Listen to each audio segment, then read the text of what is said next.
Welcome to DuckCast episode 70. Zachary, what age were you when you stopped wetting the bed?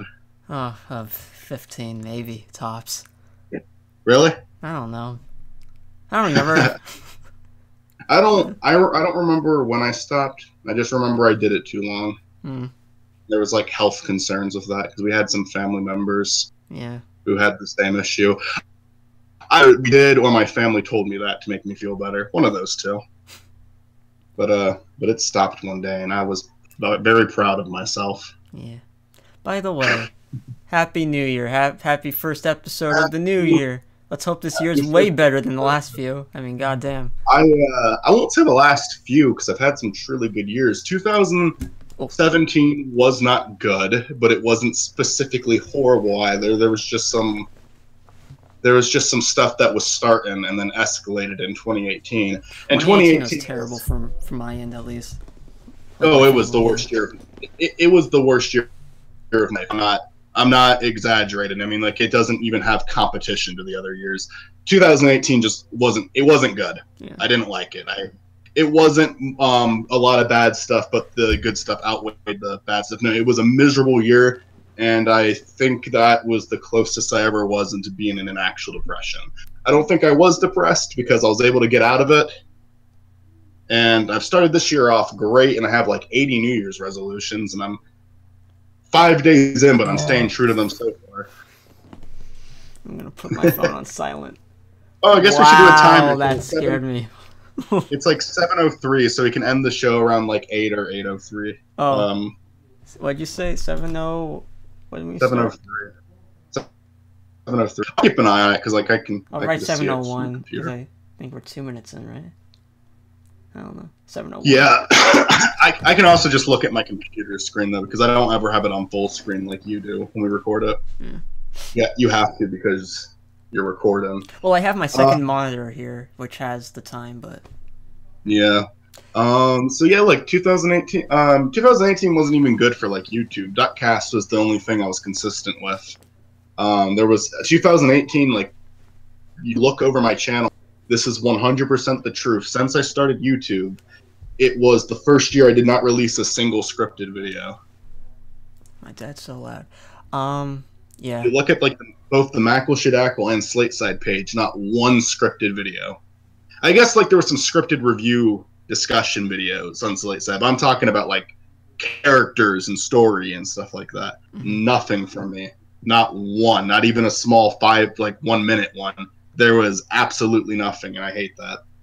So I'm starting this new year off with a new show that I'm writing right now, and I'm gonna film the first episode I think I'm gonna do it on Monday, just because that'll be a day I can get someone over to be a cameraman for me. And that'll be fun. And I'm just gonna try to do that for a while. This show's gonna be going on Slate Side. Neat. My first topic actually was going to be New Year's resolutions. Do you have any New Year's resolutions? I don't care about that resolution bullshit personally, but I normally don't. But 2018 was bad enough where I'm like, yeah, this year has to be different. I've got two things to say though. First of all, my last video that was a part of in 2018 was technically not the last DuckCast, but for those that might want to listen, that guy I told you about, George, we recorded that episode for his podcast, Sophisticated Stupidity, I think it's called, for a channel called Sophisticated Stupidity. I'll leave the link to the episode in the description. I'm on it. I think it was a really fun episode. I listened back. It was a lot better than I thought it would have been. So that's out? Yeah, it's been out for a few weeks now. So link it to me I'm not subscribed to him. Link it to me at the end of the recording today, and I'll listen to it. Yeah, I think it turned out well. I actually do. There's a bias because you're my friend, and obviously you can't take my word for it as well as you can, just because of the bias. But honestly, I actually do enjoy listening to you on podcasts. I feel like you're a good co-host on. We're both kind of like the co-host host. There's a main host of DuckCast. I guess that would go to you since you record it and upload it. No, I consider both of us like equal partners on DuckCast 100%. Yeah, like there's no. I'm saying if you had to pick someone, but I do think we're equal parts of DuckCast. For sure. And I mean, I do. We both I do. The thing is though, it's like for when we started out, I thought mostly you were, but like I think over time we both have our strengths and weaknesses that you know, when one fails, the other can kind of back it up with. I think. Or sometimes we both go down together. Sometimes that happens too, but that's you know, fine.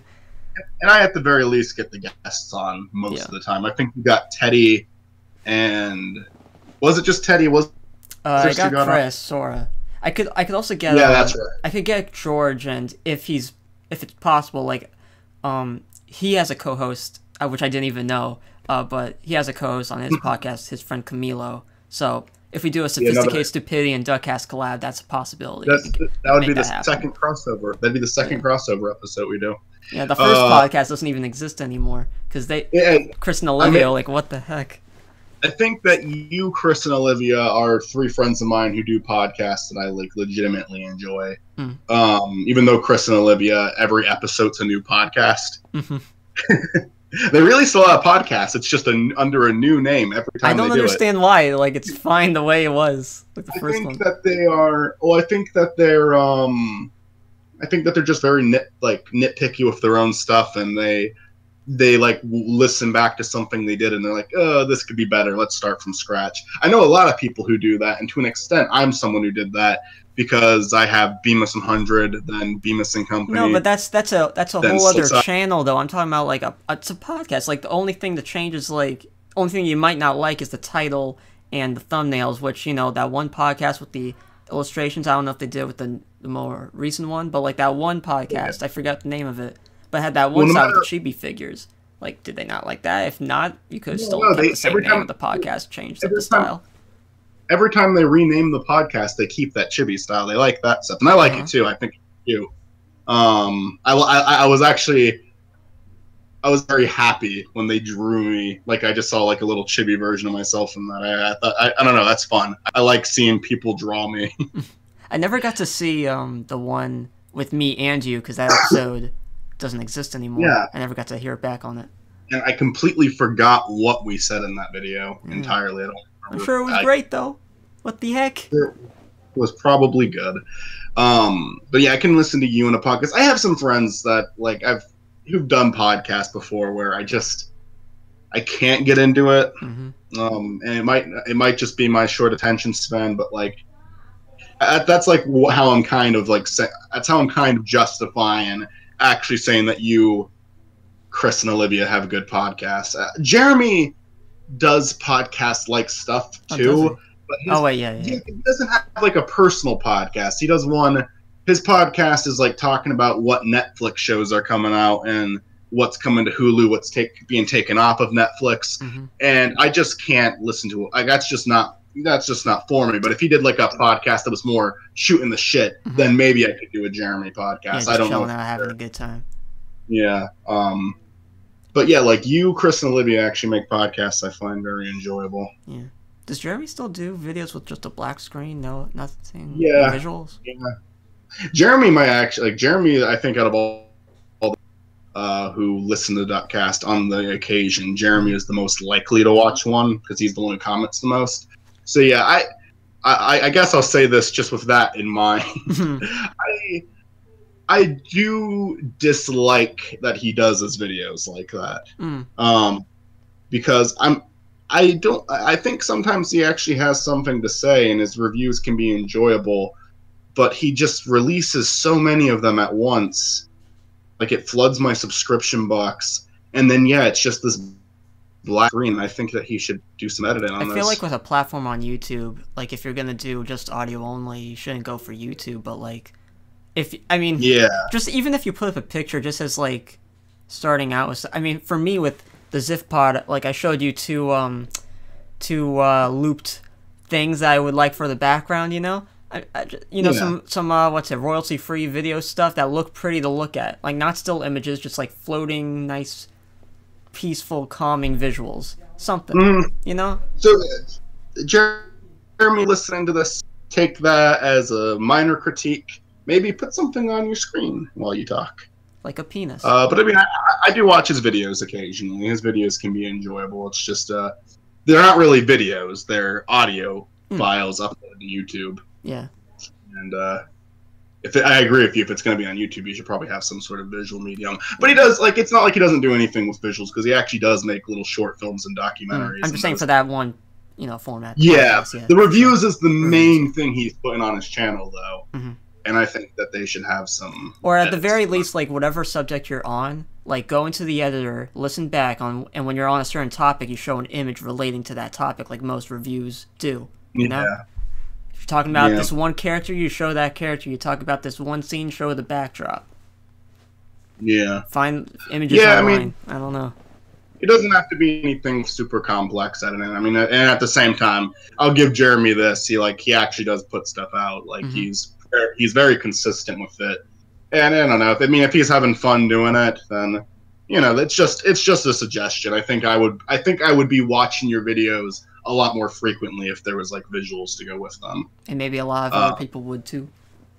Because you're good at releasing these reviews, he was doing this thing that I thought was cool, where he would be releasing a review for like 1 year. So he would spend like a week or so just uploading reviews for that one specific year, and then jump into the next year and doing a bunch of reviews for movies that came out that year. And I think that's a cool thing to do. I like stuff like that. It's kind of like, I guess kind of like Doug Walker's Disney-cember. I'm not a big Doug Walker fan anymore, but I did really enjoy those like themed months where you just release a mini review every single day relating to a certain topic. And I think that was what Jeremy was doing. It was at least like that with the year stuff, and I think I would have enjoyed those even more if there were visuals. But aside from that, it's fine. Like, I have no idea. Jeremy, if you see this, let us know what your perspective is in the comments below. He'll say hello probably, but it's fine. Or come on to the show again and talk about it. Hey, Jeremy, why do you say hello in our comment section expecting a response? That's what I have to say. You little does he goober. do that? Does he do that? Sometimes. He starts a conversation in the comments of the videos. I'm like, what? Want to start a conversation, send us a message. Yeah. But what do you like about the podcast? I don't know. Something. Yeah. I don't Hi back, I guess. I appreciate him listening. Yeah, for sure. The other thing I wanted to mention quickly, because this is very relevant. We're recording this on the 5th of January. In 3 days from now, braces are coming off, so that's exciting. So you're finally gonna release Super Luigi after that? Oh yeah, dude. It's gonna have all the special effects. I don't know how to do any of them, but don't worry. It's on the way. Yeah. Yeah. Okay, so I got some show notes here. A little over 2 years. My first show note is aside from the news thing that we didn't talk about at all. The Jeremy stuff wasn't planned at all. We went on about that for a while. Michael's Phelan Health update. Hooray, we got another one. Oh man. This one isn't that bad. He's dying of crippling depression, huh? I had a lot of those last year, like getting the CAT scan, the high blood pressure concerns, but all that's taken care of now.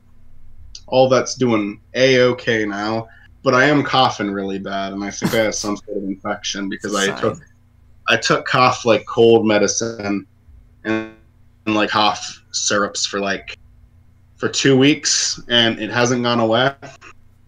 And it's making it to a point where I'm wheezing.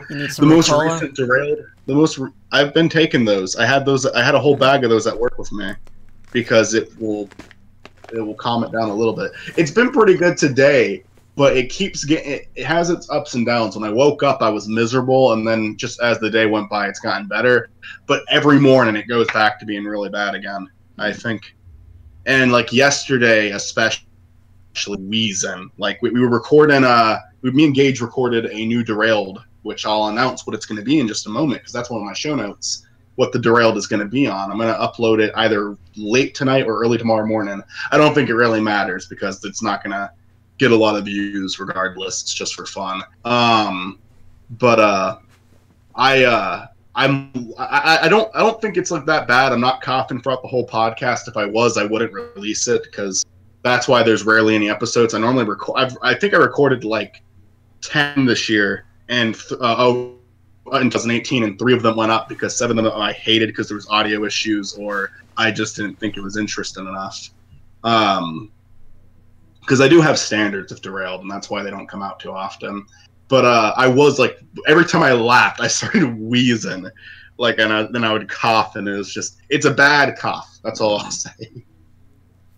And there we go. Oh no! Drink. If you I'm okay. Drink. I actually don't. I should have, but I'm okay. I've been drinking a lot of water today.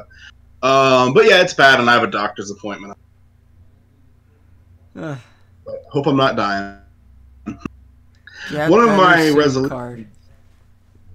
of my resolutions is to just not let things make me panic anymore. I'm still gonna worry about stuff nonstop. That's just not gonna go away. Like, I mean, I can work on it, and the first thing I'm doing to work on it is, 1, finally going to therapy this year. I don't really want to, but I think I need to. And 2, I'm like really forcing myself not to panic. Like I'm still worrying about shit every single day. Like, always something. But I'm able to calm myself down a little better now. I'm starting to develop those skills a little better. Yesterday I went to see a movie with Gage, and then we recorded our podcast. And right before the movie started, I just started having like an anxiety attack over something stupid and small that I'm not even going to go into. And I think like a few months ago that would have been enough to ruin the whole night for me. I would have like gone into like a complete panic, and it wouldn't have stopped. But about 5 minutes after it started, I was able to calm myself down. I'm like, okay, just don't think about it, and we can deal with it later. And then I watched the movie and was fine throughout the whole thing. Enjoyed it. Then I went home and I decided I derailed. This will keep my mind off of it for another hour. Did that, and then by the time I was editing on my computer, the thing wasn't even relevant to me anymore. Yeah. And what I got as a result is I enjoyed a movie. And that's a lot more productive. Right there. You enjoy the movie, I think you said. What I said is, and what I got as a result, instead of like my regular anxiety attacks throughout 2018, where I sat down and did fucking nothing until it went away, this time I watched a movie and made a video, and that's a lot more productive. So I enjoyed that. I'm also working a lot more now. Like I've taken on a lot more hours. I've tripled my hours basically of how much I'm working. And that's been very great too. I'm enjoying my job a lot better now that it's not just like once a week. And once college starts up again, it's going to go back to being once a week. But for now, I'm enjoying that a lot. So that's been better. That's a resolution for me. And it's 5 days in, but I've enjoyed all 5 of those days. So that's good. Yeah. My next show note is the movie I saw. I don't know if you've seen this yet. And if you haven't, then we won't talk about it that much. But I saw Into the Spider last night. Wait, sir. Say that again. You bugged out.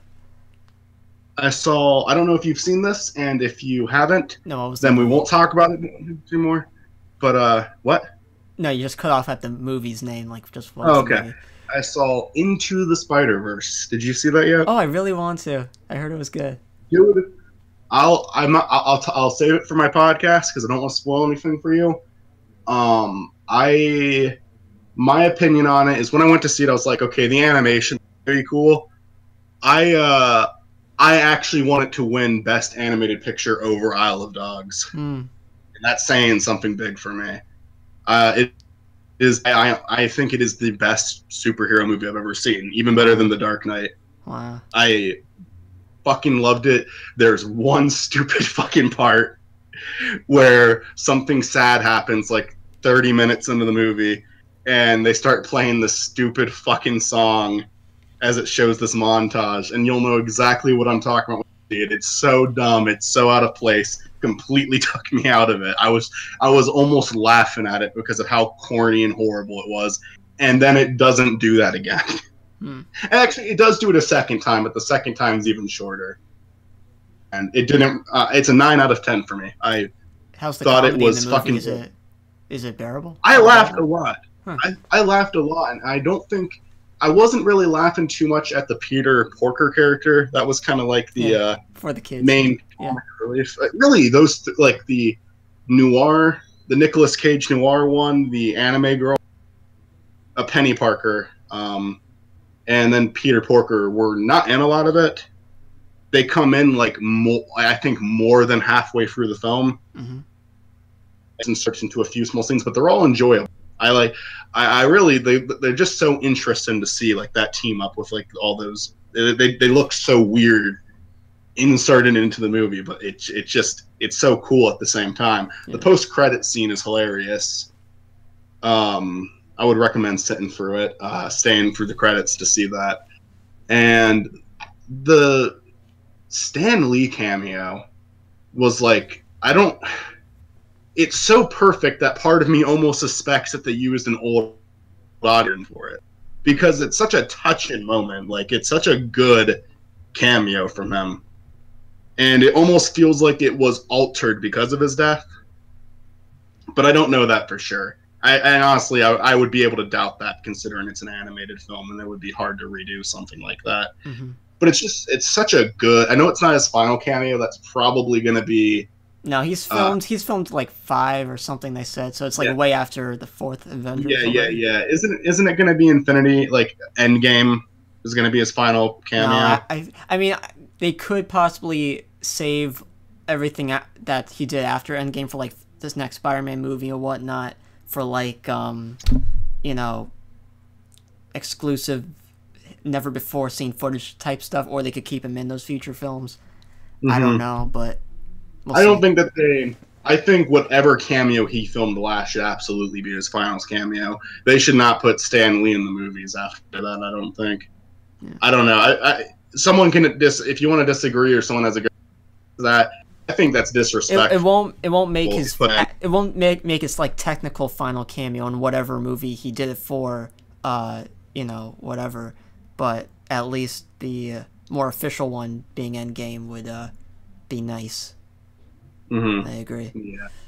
Yeah. Endgame would work. I think that Into the Spider-Verse was like especially a nice one, just because, I mean, isn't Spider-Man like a bigger? Isn't that like his big one? I mean, it's the biggest hero. I think personally, compared to like DC and Marvel, I mean, Batman and Spider-Man are like the biggest from each thing, I'd say. Yeah. And if you want to argue Spider-Man being better than Batman, I don't know who's your favorite, but personally, I'd pick Spidey. I like Spidey. I think I'd pick Spidey too, just because I like Batman. That's gonna start a whole war, I'm sure. One of my favorite things that have come from Batman, even from when I was a kid, because I wasn't into Batman as a child, I liked Spider-Man as a child, is The Dark Knight is a really cool movie. I really like it.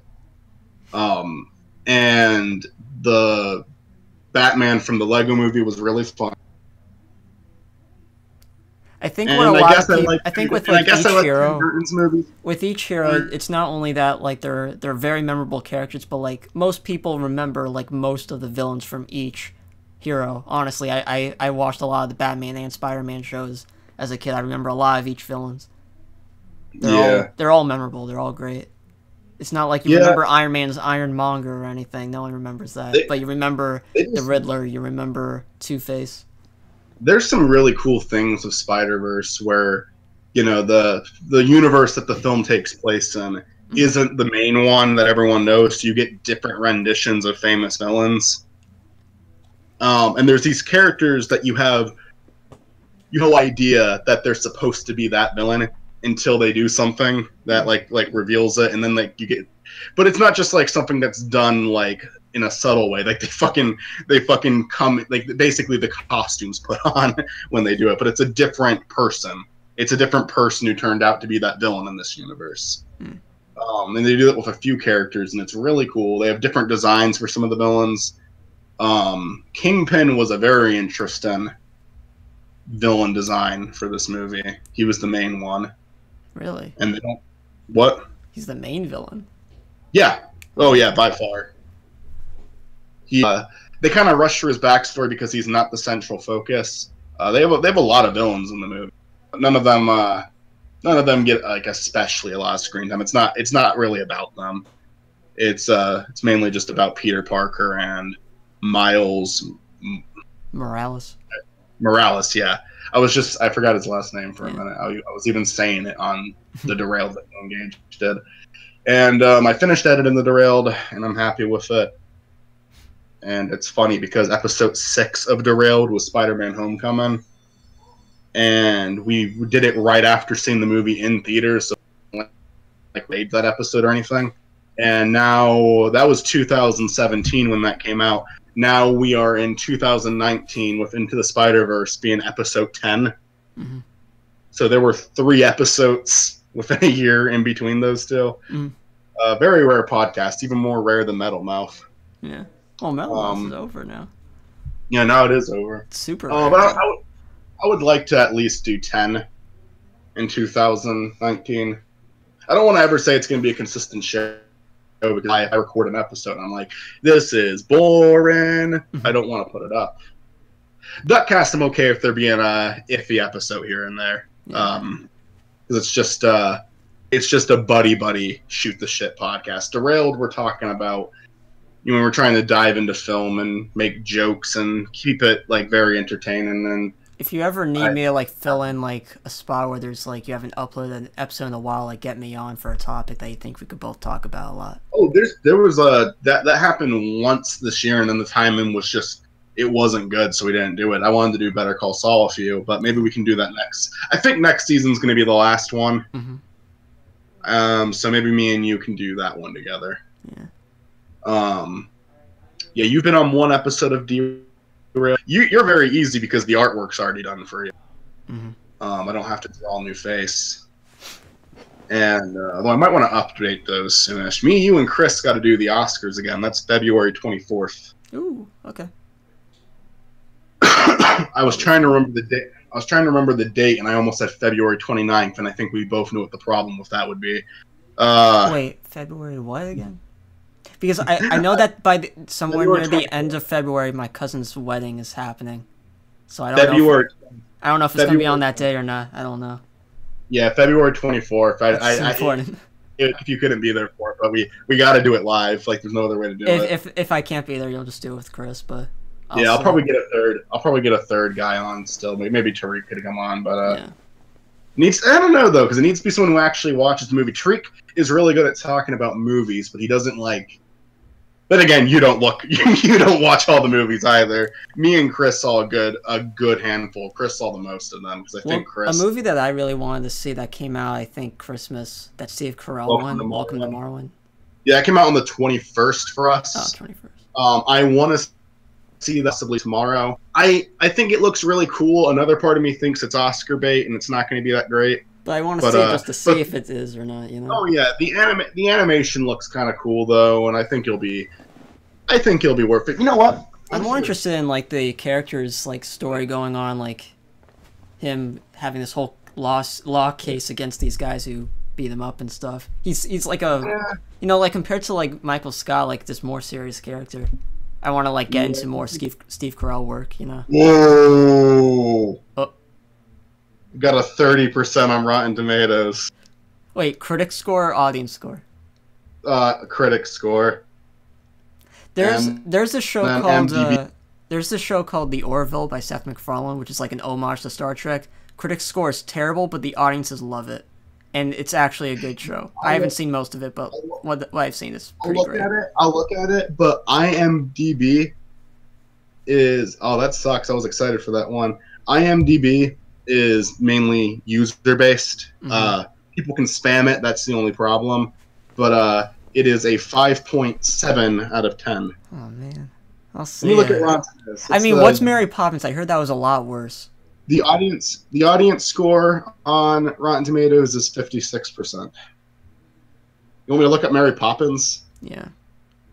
Welcome to Marwen's not doing well. My sister said Mary Poppins was good, but all I hear about is it's just money grabbing. I'm sure it wasn't. Oh wait, did my sister say it was great? Or it has did I just say it was terrible? Wait, what did I say she said? Oh wait, she said it was good. She said. I was about to say it has a I did say that. 100%. I almost said it has a 100% on Rotten Tomatoes, but that's the first movie. I gotta look at the new one. First movie, really 100%. It was a different time, I suppose. Let's see how this one's doing, the new one. Mary Poppins Returns. I don't see a Rotten Tomatoes anywhere. Rotten Tomatoes gave it a 78. You know what Rotten Tomatoes does their reviews, right? It's based on, the percentage is fresh versus rotten scores. So anything from a 6 to 10 is good, and anything from a 5 to 1 is bad. So if every single person on the website gave a movie a 6 out of 10, it would be a 100%. And if every single person on the website gave the movie a 5 out of 10, it would be a 0%. Shouldn't it be if everyone gave a 6 out of 10, it would be 60% in total? It should be. It's a bad setup because it's basically that makes no sense. It's based on rotten. It's basically just points. A rotten review is 0 points, and a fresh review is 1 point. That's how. Good or bad? Can you understand that? Okay, we'll just give that to you. There's your. But that makes Welcome to Marwen look even worse. That makes Welcome to Marwen even worse because that means 30% of the people who watched it liked it. Again, like, you read critic scores, so I don't know if I should trust it. Because lately critics aren't doing so. 50... They're not that bright right now. I think. Well, you should never use Rotten Tomatoes as a way to decide whether it's good or not. I agree with that 100%. But usually that low, I can believe it. I'm still probably gonna go see it. I'm not gonna. I hadn't. The trailer interested me. I like Steve Carell. I'll check it out still, but I was skeptical about it. I still thought it was kind of a weird movie, but there's movies I love that have horrible reviews or even like just mediocre ones. I think Enter the Void is one of the best movies I've ever seen, and it has like a 70. And the user reviews aren't that great either, though. They're not as bad, but they're not very good. Do you So it's not looking good. Do you want to get to our movie discussion? Yeah, and yeah, I do. Which one do you want to start first with? Well, you watched The Moon just recently, right? You watched today, yeah. Yeah, Sam Rockwell, right? You watched the right one? Yeah. Because there's like several things with that name on Netflix. And I watched The Big Lebowski, and I was going to watch it on Netflix, but I actually got the DVD as a Christmas present. I think I sent you a text of that. That was kind of perfect, you know? Neat. So I watched maybe my parents watched our podcast, Zach. Oh my God, no, please, no. At least you know where our viewers are coming from, those few. It's not just me and you. Extra 2 to add on it, and there's Jeremy and Will. My dad has spent hours listening to me talk about something called Rich Alvarez? ? And depression. Yep. Anyway, and depression. I don't think he'd be. I'm pretty open with both about that shit. Okay. I don't know. I don't keep stuff to myself. I probably should keep a little more to myself. I'm probably too open about certain things. We'll start with the big. We'll start with the Big Lebowski. Okay. Start with the Big Lebowski. So I got it as a Christmas gift, and I actually watched it on Christmas, and I was very stupid on Christmas as I got drunk at like 5 p.m. and fell asleep, and then woke up with a hangover at 8 p.m. So I was hungover Christmas night, and then I watched The Big Lebowski. Felt sick the entire time, but decided I'd rather watch it than lay down in my bed and feel miserable because there was no way I was going to sleep the way I felt. And it was, for the most part, a pretty tame movie to watch. But whenever he had one of the trippy like dream scenes, and you had the fucking bowling ball perspective rolling around, that made me feel so fucking. But aside from that, it was okay. I really did enjoy The Big Lebowski. I was expecting that I would because it's this big, iconic film, and it's done by the Coen brothers, who I love. I don't know why I haven't seen it yet. I think I would, like, on my ranking of Coen brothers movies, it would be in second place now, with Fargo still being my favorite. But I really enjoyed it. It was really funny. It's just the Coen brothers have, like, such a consistent theme in their films where it's just a bunch of people getting wrapped up in stuff, having no idea what the hell's going on, no idea what this person's doing or this person's doing, and everyone's just kind of going into it blindly, and they learn more and more, but then they learn something that completely contradicts everything they just heard. And that's happened in Fargo, that happened in Burn After Reading. That happens a little bit. That happens a little bit in Oh Brother, Where Art Thou, which is a really I honestly do. Oh Brother, Where Art Thou is a really good one, but I honestly rank that one a little bit lower. A lot of people say it's like I think I need to rewatch it. I watched it years ago, and I don't agree it's one of the best. I just think it's a good movie. But I think Burn After Reading, Fargo, and The Big Lebowski were more entertaining for me. I think Fargo's just the most meaningful, because they have a bunch of really silly characters like Steve Buscemi and I forget who the name of the guy who plays the main character. I've never seen Fargo. So. Oh, Fargo's awesome. Frances McDormand plays this character named Margie, and she's kind of like the heart of the movie, which, in my opinion, adds a lot more to it than it just being a kind of another silly crime movie where people are completely oblivious to anything going on, like Burn After Reading. But there's just a lot more heart to Fargo than Burn After Reading, where Burn After Reading I do consider to be a comedy. Very well shot and acted comedy, but still a comedy. The Big Lebowski is definitely a comedy too, but it's so fun. My favorite part in the entire movie, my favorite scene. John Goodman's like the funniest part of it by far. I love John Goodman. He's in a lot. He's been in some bad stuff, but he's normally the best part of a bad movie. Mm-hmm. He was in that Kong Skull Island movie I watched 2 years ago. And I really wasn't that into that movie, but he was arguably one of the more entertaining parts of it. I never watched his show Roseanne, but I've never been interested in it. But I really liked him in this movie. It was my favorite scene. I don't know if it's my favorite scene, but the part that made me laugh the hardest is throughout the entire movie. What's his character's name again? I know like the main guy's name's the Dude. But he's also Big Lebowski, but then there's the other Lebowski. I forget what his name is. And then there's it's Donny, right? Is Steve Buscemi's character? I think so. I was so sad when Donny died, dude. I was like, no. Yeah, poor Donny. It helped John Goodman's character grow a bit at the end, though. It helped. It does, but it's like it's done in such a silly way because all he does is shit talks in the entire film, and then does something. I love how calm he gets whenever he's talking to the dude, and like. The smallest little thing that Steve Buscemi said, he just yells, just like, "Hey, shut the fuck up!" Like he's the worst human being he's ever met. Like, oh my god, Michael Scott and Toby. And then at the end of the movie, he's like assuming that putting his ashes into like this coffee case and throwing it out in the ocean is what he wanted. Then he opens it and then just the ashes fly right in his face. That was hilarious. My favorite part from him, and it's just because there's all of the build-up in the movie lead into this scene, made it so fucking funny to me. Everything he says throughout the movie is wrong. He is so full of shit all the time, and he thinks that he's right about everything. And then the scene where they confront the other Lebowski who's in the wheelchair, he picks him up and says, "No, he can walk. I've never been more shirting in my life." And just hearing him be wrong about everything and then say that line and then drop him where he can't get back up was so funny to me.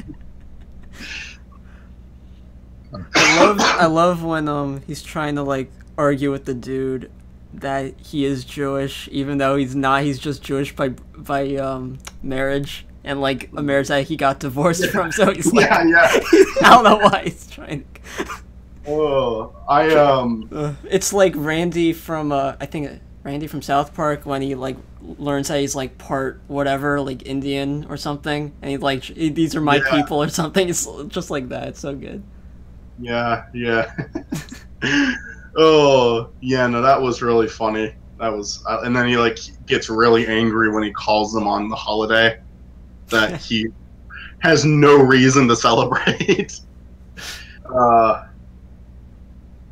And I also just love how every single time something horrible happens and the situation they're in gets worse, it's just like, all right, let's go bowling.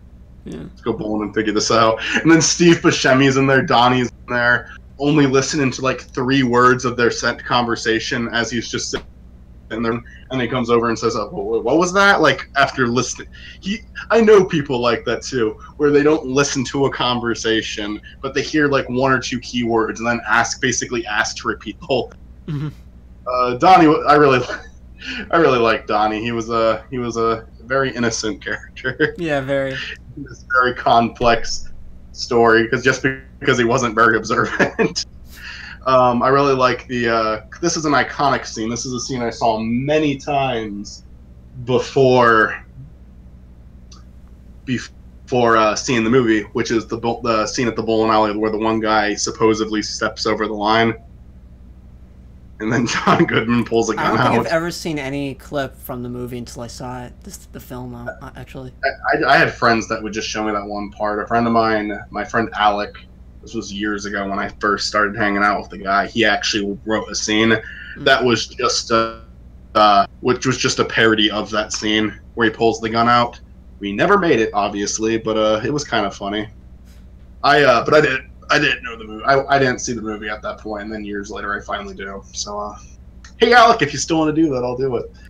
But yeah, I really liked it. I love how the film put so much into it. It was like, what was it like? It felt like a 5-episode miniseries or something. Like there was just so many really acts, so many parts, so many. Yeah. It was really well shot. A lot of really crazy characters and settings. It's just, yeah, they it was put very, in a lot of characters. Like they built up this world and they put out a lot of places to go. Oh yeah. Like the one guy, like the really cocky, probably gay bowler or something, who's like a pedophile. No, he's like a pedophile, right? That guy. I don't remember him being a pedophile, but I do know. They hinted at him like having some. Oh yeah, he had to like go to all the neighbors and tell them that he's a sex offender or something. I'm pretty sure. Wait, yeah, actually, I think you're right. I forgot about that. But they only show these characters in these certain environments. Like you only see him in the bowling alley, or the assistant to the guy in the wheelchair. You only see him at the house. Like there's these certain characters, or none technically in the limo, but it's still like a luxurious kind of setting. But still, yeah, they're memorable that way. I feel. Do films nowadays put characters out of their elements? In this one, they kept them. Apart from the dude and like John Goodman's character, That were more mobile through the film. Everyone else, all the other supporting characters, were like they stuck in their element. They stuck in the right environments that they fit in more. So they were more memorable, I feel like. Yeah, Lebowski was mainly in his office, but there was the one point where he pulled up to his house, like in the car, where they threatened him. They threatened the dude. His daughter shows up at his house one night because she wants to bang. Yeah. Shows up at the dude's house, and so they would occasionally have the characters mobile. Donnie, of course, seen at the bowling alley, and was really only.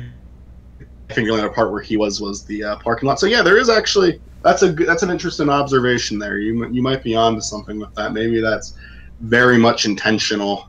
A film that's like not. Like, I wouldn't say not as deep. It is a deep film, but like a film that like has all these wacky animated characters to get it more memorable. Just like it helps. Sometimes there's a lot more to a movie than it seems to. Like Punch Drunk Love, which I swear to God, the second it's available somewhere, that's my recommendation for you. It's on the outside, it's like a very movie. What's going on in that? But there's actually like a lot of theories on how the whole thing is like a retelling of Superman, and I thought at first that was ridiculous, like a little bit of a ridiculous theory. But then when I heard all the details going into it, like it was like, oh my God, this is like actually a wonderful theory that I believe could have easily been intentional. And it doesn't seem like that at all. But there's too much for it to be a coincidence, I think. And it just makes me love the movie so much more. And that's like, again, the Punch Drunk Love is almost a perfect movie for me. That's why I want you to see it. So I'm going to check it out. Netflix at all? It's not on Netflix, but to me it feels like a movie that probably will be eventually. So I think that's about all I have to say about it. I'm very interested The Big Lebowski very soon and seeing if I can pick up on anything else with it. I'm interested to look up stuff online because, oh my god, it's such a popular movie. There's got to be like some sort of theories with like the deeper meaning of the movie, because really a lot of it just feels like a bunch of nonsense going on, but it's funny and entertaining and well presented, and the characters are memorable, so you still like it. But I'm sure there's got to be more there than for sure. What the first time you watch it. For me, that was kind of my experience with the first time I watched Fargo, although the ending's taken a little bit more seriously. And then rewatching it, like it's just it's like there's actually a great beauty to that movie. I really like Fargo, so I'd recommend Fargo to you. If that's ever on Netflix, I'll make that my recommendation. But yeah, I give The Big Lebowski an 8 out of 10, and I might raise it after rewatches. But for now, it's an 8 out of 10. Very good. Loved it a lot. Don't really have any big critiques of it. But I guess the only thing I could really say of why it's not like 9 or 10 out of 10 is just like I feel like this is a very cynical thing to say after praise. I've seen better. I've seen movies that the Coen brothers have done that have done more than just make me laugh, and that I've enjoyed better more. But that's why I'm saying a rewatch might change that, because I think like in terms of filmmaking, it's pretty much perfect for. I don't have any problem that it's perfect for what it is, but it's just about going in and seeing if it's more than what I think it is. So Big Lebowski, great movie, 8 out of 10. Now let's talk about Moon with Sam Rockwell and Sam Rockwell. Yeah. Let me with a special cameo at the end by you know who. I'll wait for you, I guess. Wait, who made a cameo at the end? What do you mean? Wait, who made the cameo at the end? What are you talking about? Sam Rockwell. Oh, yeah, no, yeah. I thought you were saying it was a different actor. Yeah, no, I said by you know who. Dumbass. Oh, I missed that. Yeah. So yeah, I kept forgetting to watch the movie, and you text me, hey, you want to do DuckCast tonight? I'm like, well, let me just look at the time. Okay, yeah, hour and a half movie, sure, let's do it. So, what did you think of Moon? Okay, well, here's what I definitely thought of it like throughout most of it until a certain point. There was just so many things that like I kept getting angry over because like I had seen these kind of things before. It's a sci-fi film, obviously, and I feel like some of it or some topics like clones, like do they matter or not, or like the whole death and reincarnation thing.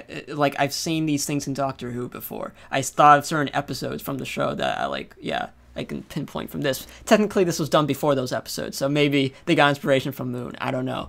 But, just little things. And then I thought it was, like, going to be a horror movie. Like, oh, is there a ghost in space? No. Is the base trying to kill him? No. But there was these times where it was, like, making me mad that it was, like, it's going to be this thing. And then it turned out, I don't know. It was when, I think the moments when he started looking up the password to look up all those data files, that's when I started to get hooked. It was, which is a while into the film, but that's just me. First of all, I should say Sam Rockwell. Like, I respect him as an actor. I just haven't seen a lot from him, except for Iron Man 2, which is not a great thing to reference from him. So this was really nice to see him in. He's in 2 of my He did a great job. He plays like this weaker version of him once the new clone comes in, and then this more tougher, serious version. He balances them both well, and they're both believable. So. He did a great job there. What were you going to say? I was just going to say he's in 2 of my favorite movies of all time. With the whole aspect of being angry about all the comparisons, I don't actually watch a lot of sci-fi, so you very well could be right with all the cloning stuff. With me, I really enjoyed that angle from the start, just because one, the way they reveal it, I thought was very unique. I haven't seen anything like that, because they just have him wake up and he's kind of there for a while before you even realize that he was cloned, but there's still something kind of confusing about. I was kind of mad that like there was this weird problem with the dialogue, in my opinion, or like the lack of, like, when he woke up and saw this other him that was I mean maybe if he didn't recognize it was him, fine, but like when he sees him in the room, like, training, exercising, like their dialogue isn't something that you would say, like, when you see yourself as a clone. Like, it was very casual, like, okay. And then the other guy, he should also be saying the other thing to to the guy who just woke up, like, hey, you look like me, I just discovered you, I'm also surprised, why aren't I acting surprised? I was a bit confused by that. No, I think it's just a very casual response because both of them understand what's going on. Whether, I think, I mean, one, there's some stuff that happens off screen, but I think that they're both, what they want you to see in the scene is they're both aware of this and they're just speechless of how to go about it, which I think could be a realistic reaction for a lot of people. I also just think that, I the one guy who's like punching the punching bag, he's very stressed out, very irritated, and trying to figure out what he's going to do in the situation that he's just been put in. And then the other one is just kind of happy to have company, the one that's been there for a long time.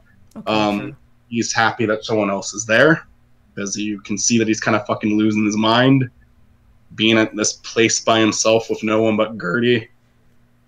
Was it Gertie? Yeah. Okay, I couldn't remember if it was Gertie or Gordy. It's been a little while since I watched this, and I thought that was all good. And I think the reason I liked it, all the stuff with the clones and that, you know, that whole concept is one, just, yeah, Sam Rockwell's excellent. He's able to play both of these versions of himself very well. There's obviously a lot of similarities between the two, but they're different enough to where you can appreciate both of them as different characters. One of them is just going up here. It's a fresh new thing for him, and immediately something goes wrong. And this other one's been up there for so many years, is kind of realizing how much of his life is a lie, and he has to stay up there for. He realizes that his life is a lie, and he's basically lost everything, and he's just been through so much at this point that he's almost. It seems like he's handling it a little better. But I don't know. It's been a little while since I've seen it, but I just really like it because of the interaction between the two. It's just, to me, it's a very real portrayal of how something like that could go. Mm-hmm. It's they don't need to do the whole, hey, why do you look like me bit, because they both are aware of what's going on. They're both very smart. They both can see the people who sent them up there pulling something like this. And they're both just trying to picture, okay, what's next? They're both smart, rational people, so they don't immediately go for killing one or the other, but at the same time, like, there's this aggression during the scene where they're talking to each other, where you know that they have options. They're trying to figure out what the best thing to do is, but they also know there's other clones. It's a very complicated and uncomfortable situation to be in, and that's why I found it so fascinating, because it's just like, I'm just watching, like, yeah, this sucks for both of them, the horrible thing that they discovered and they were not supposed to know about. What the fuck are they gonna do? And that got me invested. Fair enough. You go ahead with where you got invested, because you're supposed to be talking about. I was gonna go back a bit too. Like, I remember another part I rolled my eyes was, like, I guess, like, they're probably both clones, and, like, that was revealed a bit too late, like, by the robot guy, and I'm like, okay, I saw this coming. And now he's getting this reaction that's very... it's good writing. It's good. It's just, I've seen it before. I feel like I've seen it before with this kind of thing. But it wasn't bad necessarily, is the thing. I'm just, you know... But if you've seen it before, then you've seen it before. You know, there's like the little pegs that they go through with, like, him discovering... I mean, the wife dying was a surprise. But, like, you know, him discovering, you know... very sad scene. That reminds me... with the kid and the video chat thing. That reminded me of what Interstellar did a little bit. Now, Interstellar came out after Moon, but Interstellar is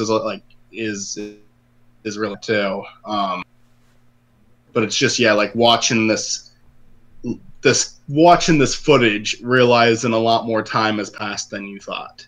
Yeah. And it's a very scary thought. And Interstellar actually does it in a way that I think was more impactful. I just don't think the movie as a whole is as good as Moon.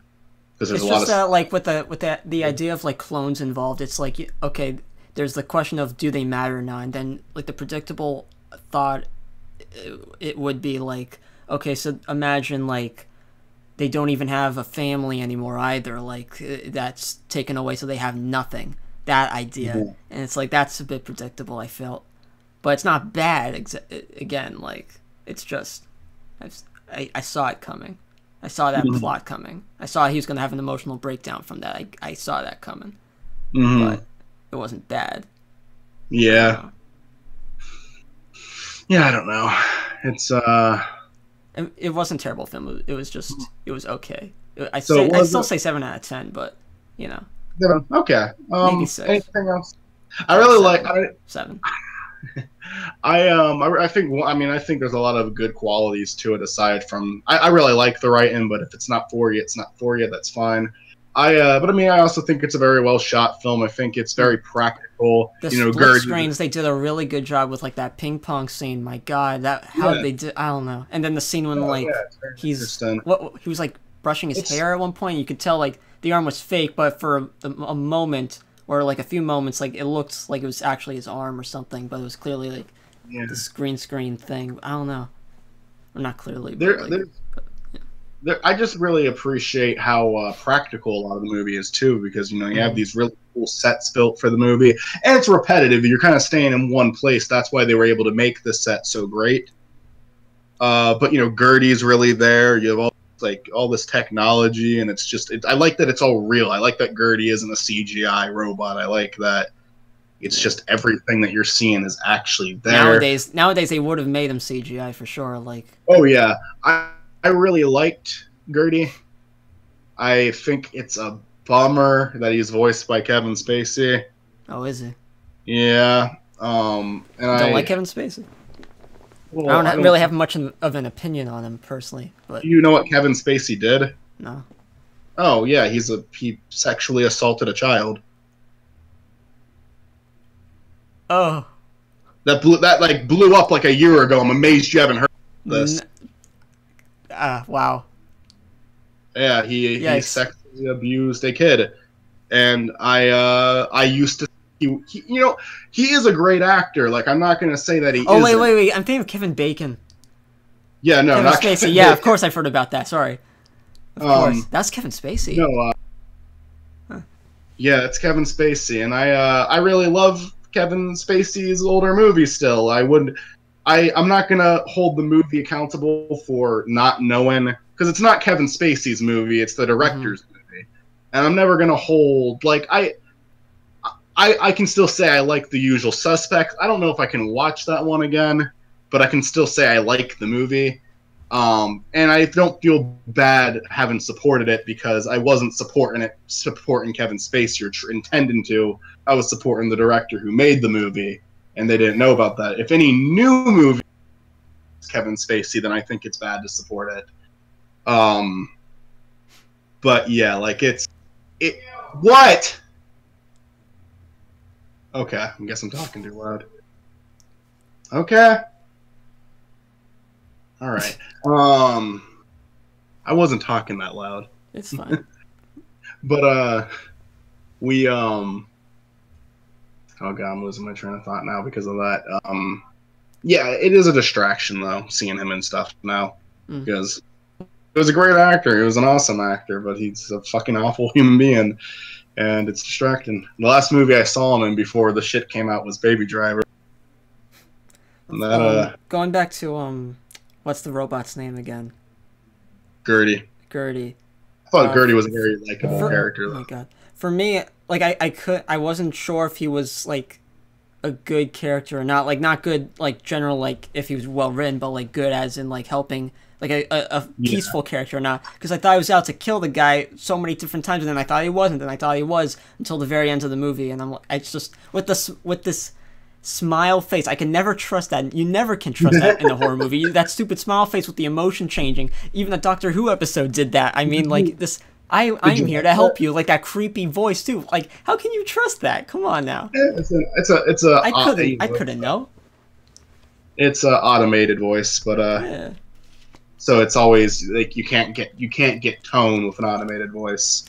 So there is a bit of the emojis make it worse. It's like false. It's like lying to your face. Maybe it's like you just don't know. Which yeah, did you? Yeah, I don't know. Did you like him though? I trusted. I watched it and I chose to trust Gertie, and then I was like saying, "Gertie, don't." I had that same reaction, but I was more like, "Oh, Gertie, don't break my heart, man." I guess we chose two different Undertale paths then. You're voiced by Kevin Spacey, but you don't have to be like him, man. And then he wasn't bad, and I was happy with that. And I was confused, like how because like we heard his voice on the video chat thing, like the dad for the girl, like it was him. So how is he? Didn't the original him die? Like that's what I thought, and then you hear him on Earth still, No, and the yet now original he's going him, back home. The other him. no, the original him made it back home, and then they created Oh. clones without telling them Oh, I that thought they the did that. original died, but they had clones on backup. Nope, the clones were I there, thought so they. I was theorizing like maybe they sent just one clone home, and the girls, Nope, the dad is not really her dad, and the saying that yeah, clone, I don't know. the clone, having him do shit, having Sam Rockwell go to the moon to do that was just part one of a bigger plan where while he was there, somehow they managed to get DNA or something and cloned him. And I guess it'd be very possible to get DNA with him staying up there that long. And then they were able to clone him, and now he, like, not even the original version of him knows that the clones exist. What if the original wasn't ever an astronaut? Like they just chose a random host, a random person, just to get a body of, and then clone that just as a worker. Yeah, But I it kind had of to like still be a that. fit body, you know. I don't know, just like how to get this specimen that they can use. I don't know. I really liked that angle of the movie though, just because I feel like that's, if they would have like forced, I feel like that's a more realistic depiction of what we would have actually done, because humanity has done some really horrible things, but I think it would be almost like a cartoon villain kind of thing if they killed Sam Rockwell while he was up there and cloned him just so he had to stay up. They could use him up there forever, but they don't. They let the original come back home and then clone him because since they're just clones, I guess their mindset is like, yeah, they're not really people, so Is that? we Do can you think have maybe? them serve us until Do they you think die. maybe that's why Gertie was so peaceful? Like, you know, the idea of like, do robots matter or not? Maybe the same thing applies to clones, and so Gertie felt like this you know, he can understand. You know what I mean? Because like he said, society, like higher ups, they use these things as workers, as pieces in a bigger engine, and they don't matter. I That's what think the that's clones feel. That's exactly like how we have robots stories in sci-fi too. Same thing applies. I Maybe. think that's a nice. I think that's a nice way to look at it. I think if that's your interpretation, Gertie has feelings, man. I think it's a nice interpretation. I think if that is your interpretation, you should keep it because it's a good way to look at it. It's actually a very meaningful way to look at it. The way I look at it is a more cynical way to look at it, and that's just Gertie is there. His assignment. Are you yelling at me again? I am not talking loud. Oh no, it's just to keep him safe. No, it's just blowing his fucking nose. I thought he was yelling. That was loud. Yeah, no, and he I think Gertie is up there to make sure that the clones are healthy and they're as happy as they can be. I'm surprised there's not like a protocol in him deep down that they implanted. Like if the clones revolt, the robot should do something about that. But no, it's just straight up like, okay, keep him safe. I'll help him escape too. Yeah, I think that was surprising. I kind of didn't like that, but at the same time, it would have been predictable if they did the other way. So maybe not. I like that, and you also have to question how long has this been successful for them. Maybe they let their guard down a little bit. Mm-hmm. But yeah, no, I really like Gertie. I think that his existence is a little bit more manufactured than actually having a heart. But I love the character, so your way of looking at it's a lot nicer. I really like Moon. Wait, you're muted there. What? I said, but in conclusion, sorry you didn't like it as much as I did. Hopefully, my next recommendation you do. I think the last few recommendations you've been recommending movies that I've really liked, but it's been very one-sided. Because I think ever since Eternal Sunshine, I haven't gotten another great recommendation there for you. So I'll try this time. I'm watching a lot of classic films that I haven't seen that I hear are really good, and I have one to recommend to you, which I really liked. I saw it twice already. Have you ever seen this one? Yes, I love Birdman. I think we've talked about Birdman. I haven't watched. No, I never saw. It was I was at Giant with Gage. It's just our grocery store. You've never seen Birdman? It's a good film. It was in the thing is they have these like I always check the DVD section, which is just the small two-sided shelf. Mm. That's not even always full of DVDs. It's normally the bottom of the shelf, and they always have just these like knockoff films, these like direct-to-video bullshit. It's just always this horrible stuff, and a lot of like DreamWorks stuff. Like they don't ever really have Disney films or anything. It's just DreamWorks or Illumination. I don't think it's DreamWorks. It's like Illumination. They get a bunch of, so it's like Minions and Sing and stuff like that. But occasionally there's something of value in there. And I saw Birdman, and I'm trying to start collecting more DVDs and Blu-rays, just because I think I think that'd be a cool thing to slowly build up over the years. Have my own collection. Yeah. I got The Big Lebowski and 2 other movies I forget the names of because they're not well-known movies. They're just movies my dad wanted me to watch. So I got those 3. I have Birdman added to the collection. I ordered a DVD of Punch Drunk Love on Amazon. But yeah, this was $6. Do you want that to be my recommendation, even though you bought it yourself, or not really? But I mean, do you have a recommendation? Yeah. Did you already have one? Yeah. Then we can talk about this next episode too. But recommend your movie, because I was I'm gonna watch this regardless. We actually talked about this on Derailed, because I'm selling, like me and Gage are talking about watching some movies together, so that might be a derailed topic. So, have you ever seen Scarface before? No.